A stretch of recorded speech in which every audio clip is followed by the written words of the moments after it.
யோனாவின் புஸ்தகம் 2வது அதிகாரம் 8வது வசனம் சொல்லுகிறது. நன்றாக கவனியுங்கள். பொய்யான மாயையை பற்றி கொள்ளுகிறவர்கள் தங்களுக்கு வரும் கிருபையை போக்கடிக்கிறார்கள். இங்கே 2 காரியங்கள் சொல்லப்பட்டிருக்கிறது. ஒன்று என்ன? பொய்யான மாயை, இன்னொன்று கிருபை. இன்னும் 2 காரியம் சொல்லப்பட்டிருக்கு. பற்றி கொள்ளுகிறவர்கள் போக்கடிக்கிறார்கள். பற்றி கொள்ளுகிறவர்கள் அப்புறம் போக்கடிக்கிறவர்கள். 2 காரியங்களை கவனிக்கிறோம். ஒன்றை பெறணும் அப்படின்னா இன்னொன்றை நான் விட்டாகணும். இன்னொன்றை பெற வேண்டுமே ஆனால் இந்த ஒன்றை விட்டாக வேண்டும். நாம் எதை பெற அழைக்கப்பட்டிருக்கிறோம் என்று சொன்னால், பொய்யான மாயையை பெற வேண்டுமா அல்லது கிருபையை பெற வேண்டுமா? கிருபை தான் பெறணும். பொய்யான மாயை என்று சொன்னால் இவ்வுலகத்துக்குரியவைகள். மறக்கக்கூடாது. பொய்யான மாயை அப்படின்னு சொன்னால் அதெல்லாம் என்னது? இவ்வுலகத்துக்குரியவைகள். இவ்வுலகத்துக்குரியவைகள் எல்லாம் பொய்யான மாயை. அது ஒரு காலத்திலே தோன்றி இன்னொரு காலத்திலே தோன்றாமல் போகிறது. ஒரு காலத்திலே புதுமையாய் தெரிந்து இன்னொரு காலத்திலே பழமையாகி போகக்கூடியதுதான் பொய்யான மாயை. ஆனால் இன்றைக்கு அநேகர் பாருங்க, பொய்யான மாயை பற்றி கொள்ள விரும்புகிறார்கள். இது நிமித்தமாக எதை இழந்து போகிறார்களாம்? கிருபையை இழந்து போகிறார்கள். இதை யார் சொல்றா தெரியுமா? நன்றாக கவனிங்க. இதை சொல்றது யார் அப்படின்னு சொன்னா, யோனா என்கிற ஒரு பக்தன் தான் சொல்லுகிறார். இந்த யோனாவுக்கு ஒரு வெளிச்சம் கிடைத்தது. இந்த யோனா என்கிற ஒரு பக்தன் கேள்விப்பட்டிருக்கீங்களா? இந்த யோனாங்கிற ஒரு மனுஷன் பாருங்க, தேவனுடைய தீர்க்கதரிசி. ஆனால் இந்த யோனா என்ன செய்தான் தெரியுமா? ஆண்டவர் யோனாவை நினிவேக்கு போக சொன்னார். நினிவேங்கிற ஒரு பட்டணத்துக்கு போக சொன்னார். இந்த யோனா எங்க போனாரு? தர்சீஸ் அப்படிங்கிற ஒரு இடத்தை நோக்கி பயணிக்க ஆரம்பித்தார். நல்லா கவனிங்க. கீழ்ப்படியாமை. கடவுள் ஒன்று சொல்றாரு, இவன் ஒன்று செய்கிறான். கீழ்ப்படியாமை இருந்தது யோனாவுக்குள்ளாக. கீழ்ப்படியாமை இருந்தது. அப்போ கீழ்ப்படியாமை நிமித்தமா யோனாவை தேவன் எங்கே அனுப்புகிறார்? மீன் வயிற்றுக்குள்ளாக. அவனுக்கு தெரியலன்னா நான் மீண்டும் சொல்றேன். அவன் தர்சீசை நோக்கி பயணிக்கும் போது கடவுள் அவனை எங்கே போக சொல்றாரு? நினிவே பட்டணத்துக்கு போக சொன்னார். அப்ப யோனா எங்க போகணும்? சத்தமா சொல்லுங்க. நினிவே பட்டணத்துக்கு போகணும். ஆனா அவன் நினிவேக்கு போகாம எங்க போறான்? தர்சீசுங்கிற ஒரு பட்டணத்தை நோக்கி போறான். பிரியமானவர்களே, இது கீழ்ப்படிதலா அல்லது கீழ்ப்படியாமையா? எல்லாம் நல்ல கவனிங்க. கீழ்ப்படிதலா கீழ்ப்படியாமையா? கீழ்ப்படியாமை. அப்ப யோனா தேவனுடைய வார்த்தைக்கு கீழ்ப்படியாம போனதுனால அங்கு வேதம் என்ன சொல்லுகிறது பாருங்க, அவனை விழுங்கும்படிக்கு மீனுக்கு ஆண்டவர் கட்டளையிட்டார். ஒரு கட்டத்தில் சீட்டு போட்டு பார்க்காங்க, இந்த தீங்கு யாரால வந்துச்சு, இந்த பொல்லாப்பு யாரால வந்துச்சுன்னு சொல்லி அவங்க சீட்டு போட்டு பார்க்காங்க. அந்த சீட்டு யார் பேர்ல விழுந்துட்டு? யோனா பேர்ல விழுந்துட்டு. அப்போ கப்பல் உள்ளவங்க எல்லாரும் யோசிக்காங்க, இந்த தவறு யார் நிமித்தம் வந்திருக்குன்னு சொல்லி சீட்டு போட்டு பார்க்கும்போது அந்த சீட்டு யார் பேர்ல விழுந்துட்டு? யோனா பேர்ல விழுந்துட்டு. தவறு செய்தது யாரு? யோனா. சத்தமா சொல்லுங்க. தவறு செய்தது யாரு? யோனா. அப்ப இந்த யோனாங்கிற மனுஷன் தவறு செய்தது நிமித்தமா ஏசப்பாவுடைய வார்த்தை, அதாவது தேவனுடைய வார்த்தையை விட்டு விலகினதுனால, தேவனுடைய வார்த்தைக்கு கீழ்ப்படியாமற் போனதுனால இந்த யோனா மிகவும் அல்லல் படக்கூடிய ஒரு சூழல் ஏற்பட்டது. பிரியமானவர்களே, நல்லா ஞாபகம் வச்சுக்கங்க. இதே போலதான் நம்முடைய வாழ்க்கையிலையும் நாம் தேவனுடைய வார்த்தைகளை ஏற்றுக்கொள்ளாது இருப்போமேயானால் நம்முடைய வாழ்க்கையிலையும் அநேக விதமான பிரச்சனைகளை சந்திக்க நேரிடும். தேவன் இல்லாத வாழ்க்கை சமாதானம் இல்லாத வாழ்க்கை. தேவன் இல்லாத வாழ்க்கை நிம்மதியற்ற வாழ்க்கை. தேவன் இல்லாத வாழ்க்கை சந்தோஷம் இல்லாத வாழ்க்கை. கவனிக்கீங்களா? அப்போ யோனா யாருடைய வார்த்தைகளை புறக்கணிச்சுட்டான்? சத்தமா சொல்லுங்க. யோனா யாருடைய வார்த்தைகளை புறக்கணிச்சுட்டான்? எல்லாரும் கவனிங்க. யோனா யாருடைய வார்த்தைகளை புறக்கணிச்சுட்டான்? ஆண்டுடைய வார்த்தைகளை புறக்கணிச்சுட்டான். எத்தனை பேர் அந்த ஆண்டுடைய வார்த்தையை புறக்கணிப்பீங்க? யாரெல்லாம் ஆண்டோடைய வார்த்தையை புறக்கணிப்பீங்கன்னு சொல்றீங்க? கவனமா தான் இருக்கீங்களா? புறக்கணிப்பீங்களா, புறக்கணிக்க மாட்டீங்களா? புறக்கணிக்க மாட்டோம், புறக்கணிக்க கூடாது. அப்ப யோனாங்கிற இந்த மனுஷன் ஏசப்பாவுடைய வார்த்தை, அதான் தேவனுடைய வார்த்தைகளை அவன் ஏற்றுக்கொள்ளவில்லை. அதனால கப்பலை உடையிற அளவுக்கு ஒரு பெரும் காற்று வந்து பெரும் கொந்தளிப்பு வந்து விட்டது, பெரிய கொந்தளிப்பு வந்து விட்டது. பாதிப்பு இருந்ததா இல்லையா? இருந்தது. அப்போ யோனா பேர்ல சீட்டு விழுந்துட்டு கடைசியில யோனாவை பிடிச்சி என்ன பண்ணிட்டாங்க? கப்பல்ல இருந்து எங்க எங்க போடுறாங்க? கடல்ல போட்டாங்க. அப்படி நடுக்கடலை நம்மளை போட்டா எப்படி இருக்கும்? செத்துருவோம்ல. கவனிங்க, அது ரொம்ப முக்கியமானது. அப்போ இந்த யோனாவை தூக்கி உள்ள போட்டாங்க. அப்போ ஆண்டவர் என்ன செஞ்சாருன்னா மீனுக்கு கட்டளையிட்டார். மீனுக்கு கட்டளை கொடுத்து, எதுக்கு கட்டளை கொடுத்தா தெரியுமா? மீன் யோனாவை விழுங்குறதுக்காக. அந்த காலத்தில் மட்டும் இல்லை, இப்பவும் அப்படிதான். பெரிய பெரிய திமிங்கலங்கள்லாம் இருக்கா இல்லையா? கடல்ல இருக்கு, எக்கச்சக்கமான பெரிய பெரிய திமிங்கல்லாம் கடல்ல இருக்கு. நம்ம இதுவரைக்கும் பார்த்திராத மீன்கள் கூட என்னது கடல்ல இருக்குதான் செய்யுது. அப்போ அந்த மீன் என்ன செஞ்சு, அந்த பெரிய மீன் யோனாவை என்ன செஞ்சுட்டு விழுங்கிட்டு. இப்போ யோனா எந்த வயிற்றுக்குள்ள இருக்கிறாரு? மீன் வயிற்றுக்குள்ள இருக்காரு. இப்பந்தான் அவர் உணர்ந்து சொல்ற வார்த்தையை தான் நம்ம வாசிக்க கேட்டோம். அவர் மீன் வயிற்றுக்குள்ள இருந்து உணர்ந்து சொல்ற வார்த்தையை கவனியுங்கள். தேவனுடைய வார்த்தையை விட்டுவிட்டு இந்த உலகம்தான் தனக்கு பெரியதென்று எண்ணி உலகத்தை நோக்கி ஓடின மனுஷன் இந்த யோனா. நல்ல கவனிங்க. நான் தான் முதலே சொன்னேன், இந்த நாடகம் சினிமா என்று சொல்லி பொல்லாத இந்த பாவ காரியங்களை தயவு செய்து பார்க்காதீங்க. அதெல்லாம் உங்க ஆத்துமாவை அழித்து விடும். நீங்க தான் சொன்னீங்க, அந்த நாடகத்திலையும் சினிமாலையும் எவ்வளவு ஆபாசமான ஆடைகளை உடுத்தி கொண்டு வருகிறார்கள். அது நமக்கு மாதிரியா? சொல்லுங்க. அது தேவையில்லாதது. பிரியமானவர்களே, யோனா எதை குறித்து கவலைப்படுறான் தெரியுமா? நாம் தேவனுடைய வார்த்தைகளுக்கு கீழ்ப்படியாமல் இந்த உலகமே நமக்கு பெரியது என்று சொல்லி உலகத்தை நோக்கி போனான். அதனாலதான் அந்த மனுஷன் சொன்னா, பொய்யான மாயை பற்றி கொள்ளுகிறவர்கள் தங்களுக்கு வரும் கிருபையை போக்கடிக்கிறார்கள். யோனாவுக்கு என்ன கிருபை தெரியுமா? கிருபைன்னு என்ன தெரியுமா? நல்ல கவனிங்க. கிருபைன்னு என்ன தெரியுமா? தகுதியே இல்லாத ஒரு மனிதன் மேல தேவன் காண்பிக்கிற அளவு கடந்த பாசம், அளவு கடந்த இரக்கம். ஒரு மனுஷனுக்கு தகுதியே கிடையாது. நான் ஒரு உதாரணத்துக்கு சொல்லட்டா? ஒரு மனுஷன் பள்ளிக்கூடத்துக்கே போகல, சின்ன வயதுல இருந்தே குப்பை பறக்கிட்டு இருந்தான். அந்த பையனை பிடிச்சி கலெக்டர் ஆக்கினா எப்படி இருக்கும்? அல்லது ஒரு உயர்ந்த ஒரு கோடீஸ்வரன் தன்னுடைய வீட்டில் ஒரு உயர்ந்த இடத்துல உட்கார வச்சா எப்படி இருக்கும்?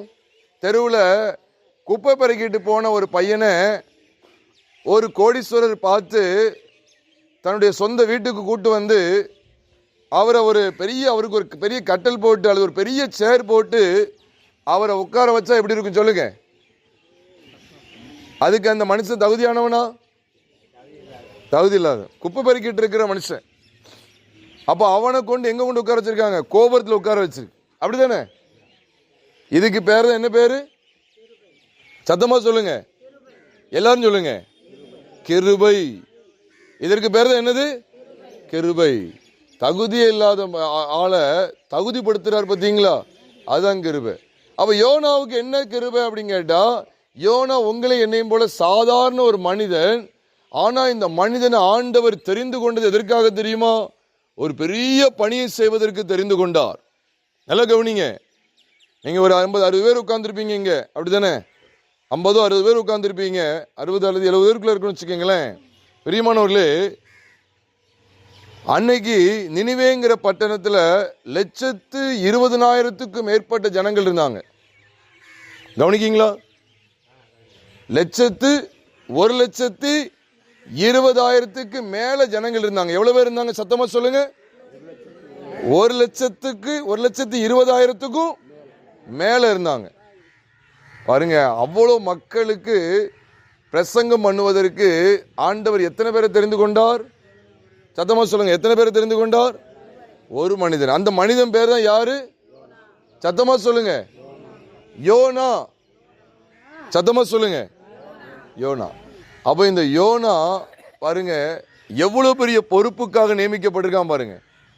ஒரு 40 பேர் அல்லது ஒரு 30 பேர் கொண்ட ஒரு வகுப்பறைக்கு, கிளாஸ் ரூம் சொல்லுவோம்ல, வகுப்பறைக்கு ஒரு டீச்சரை நியமிச்சா அந்த டீச்சருக்கு எவ்வளவு பெரிய கனம் கிடைக்கி, கௌரவம். 40 பிள்ளைகளை நடத்துறதுக்கு என்ன பொறுப்பா வச்சிருக்காங்க, டீச்சர்.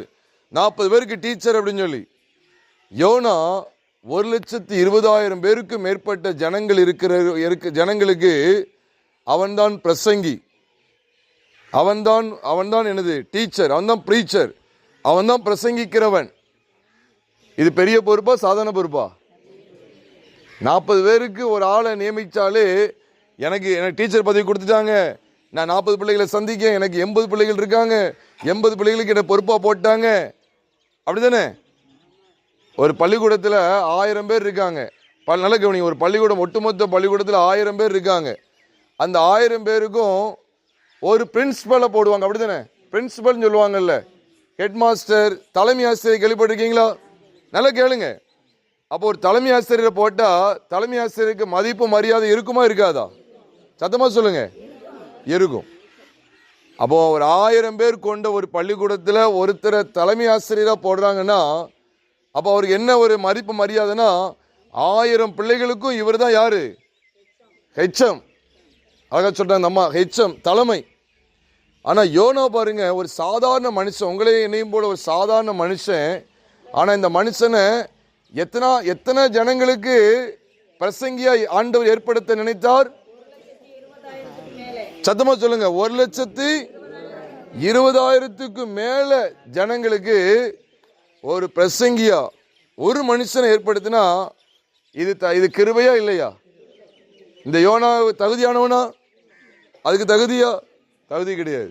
இப்படி தகுதி இல்லாத இந்த மனுஷனை பாருங்க, ஏசப்பா, கடவுள் தேவன் இருக்கார் பார்த்தீங்களா, ஏசப்பா அவர் தகுதிப்படுத்தினார் பார்த்தீங்களா.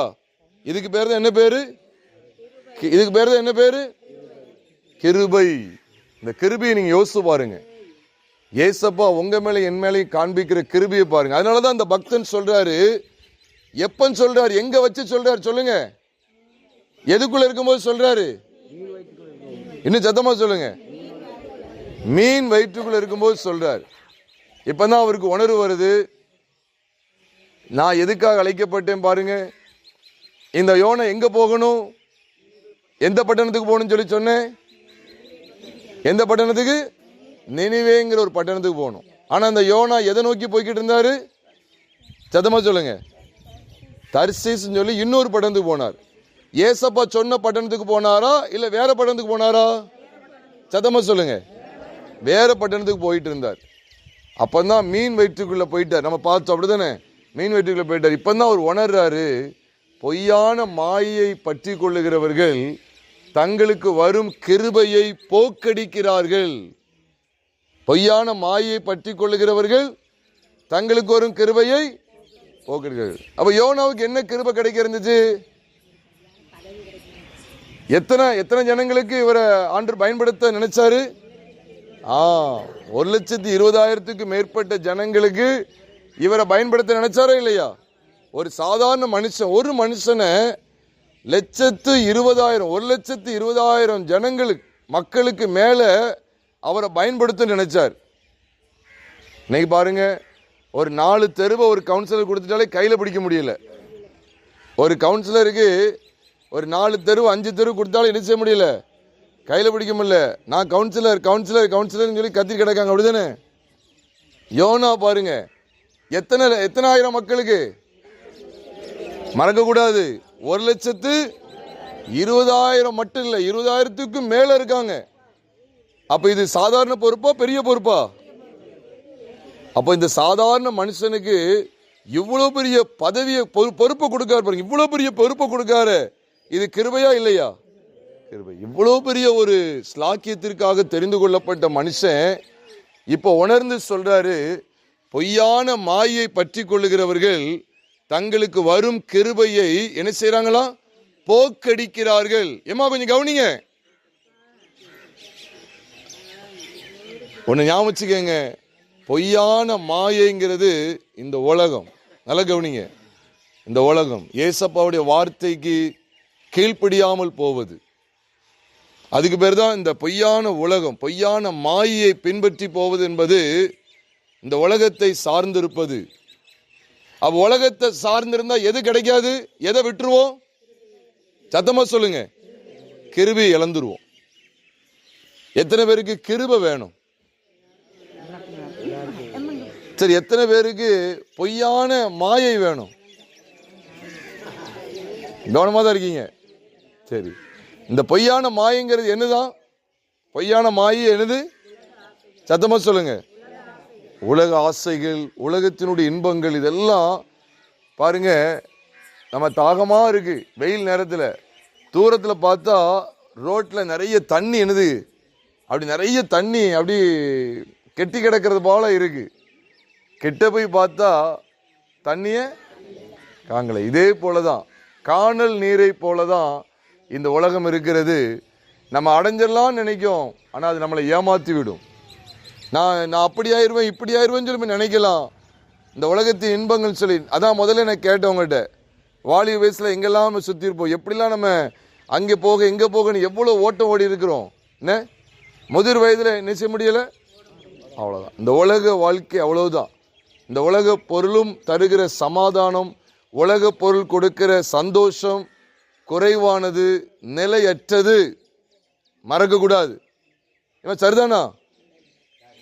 இப்ப இங்க கொடுக்கப்படுற வெகுமதியை வச்சு இது 10 வருஷம் வாழ்ந்துருவீங்களா? இன்னைக்கு கொடுக்கறத வச்சு 10 வருஷம் வாழ்ந்துடலாமா? முடியாது.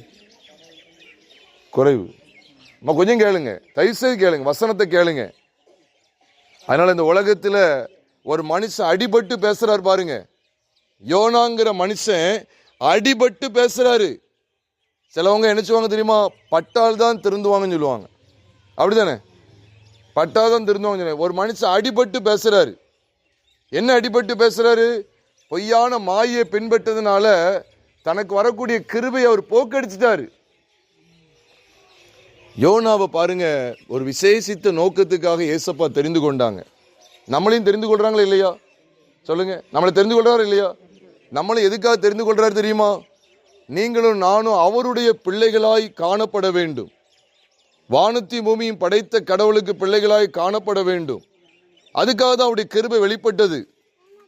நம்ம இந்த உலகத்துல பிறக்கும் போது எப்படி பிறக்கும் தெரியுமா? பாவத்துல தானே பிறக்கிறோம். இந்த உலகத்துல பிறக்கிற எல்லாருமே யாருதான்? சத்தமா சொல்லுங்க. பாவிகள். அப்போ பாவிகளை நீதிமான்களாய் மாற்றுகிறாரு. அதுக்கு பேரு என்ன பேரு? சத்தமா சொல்லுங்க. பாவி பரிசுத்தமுள்ள பிள்ளையா மாறுறதுக்கு பேரு என்ன பேரு? கிருபை. தகுதியே கிடையாது. நீங்கள் நான் எதை செய்தாலும் நம்மளால பாவத்தில் என்ன செய்ய முடியாது? விடுதலை, விமோச்சனம் பெற முடியாது. இன்னைக்கு பாவத்திலிருந்து விடுதலை பெறுவதற்கு மனுஷன் பாவ பரிகாரம் செய்யலாம், அதை செஞ்சிடலாம், இதை செஞ்சிடலாம் சொல்லி என்னென்னமோ செஞ்சு பார்க்கிறான். ஆனா பாவத்திலிருந்து எதை பார்க்க முடியல? சத்தமா சொல்லுங்க. அப்போ நீங்களும் நானும் பாவத்திலிருந்து விடுதலை பெறணும் சொல்லிதான் இயேசு கடவுள் இந்த பூமியிலே மனுஷனாய் வந்தார். அதுக்கு பேர் தான் கிருபை. பிரியமானவர்களே, வானத்தையும் பூமியும் படைத்த கடவுள் இந்த பூமியில என்ன எப்படி வந்தாரு? சத்தமா சொல்லுங்க. மனுஷனா வந்தார். எதுக்கு வந்தாரு? நம்முடைய பாவங்கள் எல்லாம் மன்னிக்கிறதுக்கு, நம்முடைய பாவத்திற்கான தண்டனையை அவர் ஏற்றுக்கொண்டார். பாவம் செய்தது யாரு? அவரா நம்மளா? சத்தமா சொல்லுங்க. பாவம் செஞ்சது நம்மளா அவரா? கவனிக்கல நீங்க. பாவம் செஞ்சது யாரு? நம்ம தான், மனுஷங்களாகி நம்ம தான். ஆனா தண்டிக்கப்பட வேண்டியது யாரு? நம்ம தான். ஆனா நமக்கு பதிலாக நம்முடைய பாவத்திற்கான தண்டனை எல்லாவற்றையும் யார் எடுத்துக்கிட்டா? ஏசப்படுத்தார். அதுதான் கிருபை. பிரியமானவர்களே, நீங்களான எதுவுமே கொடுத்து வைக்கல. நான் முதலே சொன்ன கிருபைங்கிறது என்ன தெரியுதா? தகுதியே இல்லாத ஒரு மனுஷன் மேல கடவுள் பாராட்டுகிற ஒரு ஈவு இருக்கு பார்த்தீங்களா? அதான் கிருபை. நான் முதல்ல ஒரு உதாரணம் சொன்னா, ஒரு பிச்சைக்காரனா இருக்கிறான், குப்பை பெருக்கிட்டு பிச்சைக்காரனா இருக்கிறான். அவனை ஒரு கோடீஸ்வரன் கண்டு அவன்கிட்ட எந்த ஒரு ஈட்டையும் பாராம, எந்த பிரதிபலனையும் பார்க்காம அந்த மனுஷனை கூப்பிட்டு தன்னுடைய பெரிய மாட மாளிகைக்கு கொண்டு போய் அவனுக்கு ஒரு பெரிய சேர் போட்டு உட்கார வைக்கிறானே, அதுக்கு பேர் தான் என்ன பேரு? கிருபை. தகுதியே கிடையாது. பிச்சைக்காரனுக்கு தகுதி இருக்கா? ஒரு பெரிய கோடீஸ்வரன் வீட்டில் போய் உட்கார்றதுக்கு பிச்சைக்காரனுக்கு என்ன தகுதி இருக்கு சொல்லுங்க? அதே போலதான் பாவிகளாகிய நீங்களும் நானும் நரகத்துக்கு போயிருக்கணும். ஆனா உங்களை என்னையும் நரகத்தின் வல்லமைக்கு காப்பாற்றுவதற்கு, நரகத்தின் வல்லமையிலிருந்து காப்பாற்றுவதற்கு கடவுள் இயேசு இந்த பூமியில மனுஷனா வந்தார். நம்புங்கம்மா. நான் இப்பவுமே சொல்றேன், நீங்க எந்த இடத்துல வந்தாலும் சரி, இந்த இயேசுவை ஏற்றுக்கொண்டு பாருங்க, உங்கள் வாழ்க்கையில நிம்மதி சந்தோஷமும் கிடைக்கும், நிச்சயமா கிடைக்கும். இந்த யோனா பட்டு அனுபவிச்சு பேசுறாரு. ஐயோ, கிருபையை போக்கடிச்சேன், பொய்யான மாயை பற்றி கொண்டேன், கடவுளை எங்க போச்சொன்னாரு? நினைவேக்கு போச்சொன்னார். நான் இங்க போயிட்டேன், ஆமா வேறொரு பட்டணத்துக்கு போயிட்டேன். கொஞ்சம் கவனிக்கீங்களா? கொஞ்சம் நல்லா பாத்துக்கங்க. அப்பதான் இந்த மனுஷன் உணர்றாரு, நான் கிருபை என்ன செஞ்சிட்டேன்? போக்கடிக்கிறேன். பொய்யான மாயை பற்றி கொள்ளுகிறவர்கள் தங்களுக்கு ஒரு கிருபையை போக்கடிக்கிறார்கள். அதனாலதான் பிரியமானவர்களே, நான் கடைசியா சொல்ற காரியம் இதுதான். இன்னைக்கு அநேக என்ன செய்யறோம் தெரியுமா? உலக காரியங்களையே யோசிச்சுக்கிட்டு இருக்கோம். இந்த உலகத்துல எனக்கு எப்படி எனக்கு எப்படி சாப்பாடு கிடைக்கும், எனக்கு என்ன செய்ய போறேன், நாளைக்கு என்ன செய்ய போறேன்னு சொல்லி இந்த உலக காரியங்களை மட்டும்தான் யோசிக்கிறோம். ஆனா கிருபையை போக்கடிக்கிறோம். பொய்யான மாயை பற்றி கொள்றோம் அப்படின்னா எதை போக்கடிக்கிறோம்? எதை இழந்து போறோம்? கிருபை இழந்து போறோம். எத்தனை பேர் கிருபையை இழந்து போகணும்னு சொல்லி விரும்புறீங்க?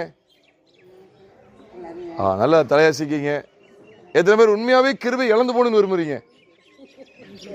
சரி, எத்தனை பேர் கிருபையை நான் இழந்து போகணும் அப்படின்னு சொல்றீங்க? சரி, எத்தனை பேர் எனக்கு கிருபை வேணும்னு சொல்றீங்க? கைகளை போட்டுக்கங்க. அப்போ இந்த கிருபையை பெற்றுக்கொள்ள கொஞ்சம் என்ன பாருங்க, அங்கங்க வருவாங்க போவாங்க. தயவுசெய்து சிந்தனையை சதற விடாதீங்க. சிந்தை என்ன செய்ய சதற விடாதீங்க. தயவுசெய்து இங்க பாருங்க, தயவுசெய்து என்ன கொஞ்சம் கவனிங்க. அப்ப இந்த கிருபை வேணும்னா எதை விட்டுறணும்? மாயை, பொய்யான மாயை என்ன செய்யணும்? விட்டுறணும். தயவுசெய்து சொல்றேன், நான் முதல்ல சொன்னதான் திரும்பவும் சொல்றேன், நாடகம் சினிமாவை தயவுசெய்து பார்க்காதீங்க. நீங்க தான் சொன்னீங்க, அதுல எப்படிப்பட்ட உடைகளை உடுத்துறாங்க? ஆபாச உடைகளை உடுத்துறாங்க. நான் அதான் உங்கள்கிட்ட கேட்டேன், நம்ம பிள்ளைகளோ நம்முடைய பேர பிள்ளைகளோ அப்படி உடுத்துவதற்கு நீங்கள் விரும்புவீர்களா? விரும்புவீங்களா? அப்ப அது அசிங்கம் நமக்கு தெரியுதா இல்லையா? அப்ப ஏன் அதுல போய் நாம் அதற்கு நேரத்தை செலவழித்து அதை நோக்கி கொண்டிருப்பானே? விட்டுருவீங்களா? விட்டுருவீங்களா? சரி, ஏசப்பாவை நம்புங்கம்மா. ஐயா, ஏசப்பாவை நம்புங்க. இந்த ஏசப்பா தான் நம்மளை வாழ வைக்கிற தெய்வம். பாருங்க, பொய்யான இந்த உலக மாயை பற்றி கொண்டுட்டு இருக்காங்க. கெட்ட வார்த்தை பேசினா நானும் கெட்ட வார்த்தை போடுவேன்னு சொல்லி சண்டைக்கு சண்டை போடுறாங்க. அப்படித்தானே வாழ்றாங்க இந்த உலகத்துல. அதெல்லாம் பொய்யான மாயை பற்றி கொள்வது. அடிதடிக்கு அடிதடி, என்ன ஏசுறியா, நானும் ஏசுவேன்னு சொல்லி ஏசுறாங்க, கெட்ட வார்த்தை போடுறாங்க, வாழ்க்கையில மாற்றம் இல்லை. இதான் இந்த பொய்யான மாயான உலகத்தை பற்றி கொள்வது. இந்த மாயை நீங்க பற்றி கொள்ற வரைக்கும் எதை பெற முடியாது? கிருபை என்ன செய்ய முடியாது?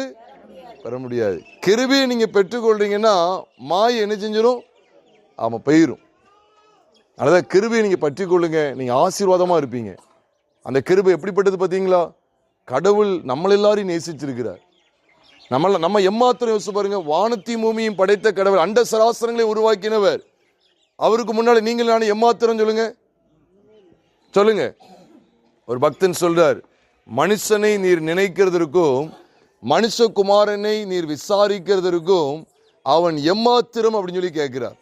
எபிரேயர் அப்படிங்கிற ஒரு புஸ்தகம் 2வது அதிகாரம் 6ஆம் வசனத்துல போட்டிருக்கு, மனுஷனை நீர் நினைக்கிறதற்கும் மனுஷகுமாரனை நீர் விசாரிக்கிறதற்கும் அவன் எம்மாத்திரம். மனுஷன் தேவனுடைய பார்வையில் ஒரு பொருட்டே கிடையாது. அற்பமான மனுஷன், அற்பமானவன், தகுதியே கிடையாது. ஆனால் மனிதன் அவர் என்ன செய்யறாரு? நினைக்கிறார். மனிதன் என்ன செய்யறாரு? விசாரிக்கிறார். இது கிருபையா இல்லையா? இதுதான் கிருபை. ஒரு ஒரு பணத்தொகையை நம்ம கொடுத்துருக்கேன்யா, நான் ஏசப்பாக்கு 5 லட்ச ரூபா கொடுத்துருக்கேன், அதனால அவர் என் பாவத்தை மன்னிச்சாகணும் அப்படி சொல்லி ஏதாவது இருக்குதா? இல்ல. நம்ம எந்த ஈட்டையும் என்ன செய்ய முடியாது, அவருக்கு எந்த ஈட்டையும் அவருக்கு என்ன செய்ய முடியாது, கொடுக்க முடியாது. எந்த பொருளையும் ஈடா கொடுக்க முடியாது. எந்த பணத்தை, எவ்வளவு பணத்தையும் நம்ம ஈட என்ன செய்ய முடியாது, கொடுக்க முடியாது. அப்படிப்பட்ட நிர்கதியான நிலைமையில் உள்ள உங்களுக்காக எனக்காக இந்த பூமியிலே இரத்தத்தை சிந்தி உயிரே கொடுத்த அன்புள்ள இரட்சகர் இயேசு கிறிஸ்துவை நீங்கள் ஏற்றுக்கொள்ளும் போது அந்த கிருபையை நீங்கள் சுதந்திரிப்பீர்கள். அந்த கிருபையிலே ஆசீர்வதிக்கப்படுவீர்கள். இதை உணர்ந்து கொள்ளுங்கள் பிரியமானவர்களே.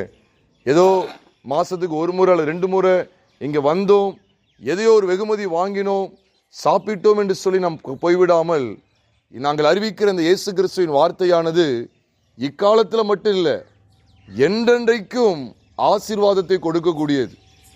இந்த உலக வாழ்க்கையோட முடிஞ்சு போயிடுச்சா நம்ம வாழ்க்கை? சொல்லுங்க பார்ப்போம். இல்லை, இந்த உலக வாழ்க்கைக்கு பிறகு 2 வித வாழ்க்கை இருக்கிறது. ஒன்று பரலோக வாழ்க்கை, இன்னொன்று நரக வாழ்க்கை. ஒன்று பரலோக வாழ்க்கை, இன்னொன்று நரக வாழ்க்கை. நாம் இந்த கிருபையை போக்கடிச்சோம்னா நம்ம எங்க போயிருவோம்? நரகத்துக்கு போயிருவோம். கிருபையை பற்றி கொண்டுட்டோம்னா நம்ம எங்க போயிருவோம்? மோட்சத்துக்கு போயிருவோம். அப்ப கிருபையை பற்றி கொள்ளுங்க என்ன செய்யணும் தெரியுமா? இயேசுவே, என் பாவங்கள் எல்லாவற்றையும் எனக்கு நீங்க மன்னிங்க, எனக்காக உங்களுடைய ரத்தத்தையே சிந்தினீங்க. நம்புவீங்களா மாட்டீங்களா? சொல்லுங்க, நம்புவீங்களா மாட்டீங்களா?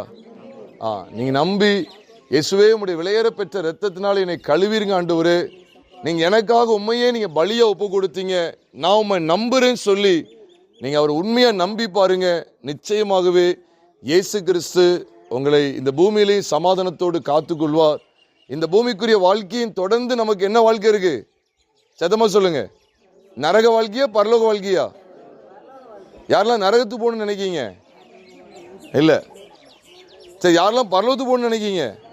சரி, அப்படின்னா நீங்க இயேசு கிறிஸ்துவை ஏற்றுக்கொள்ளுங்க.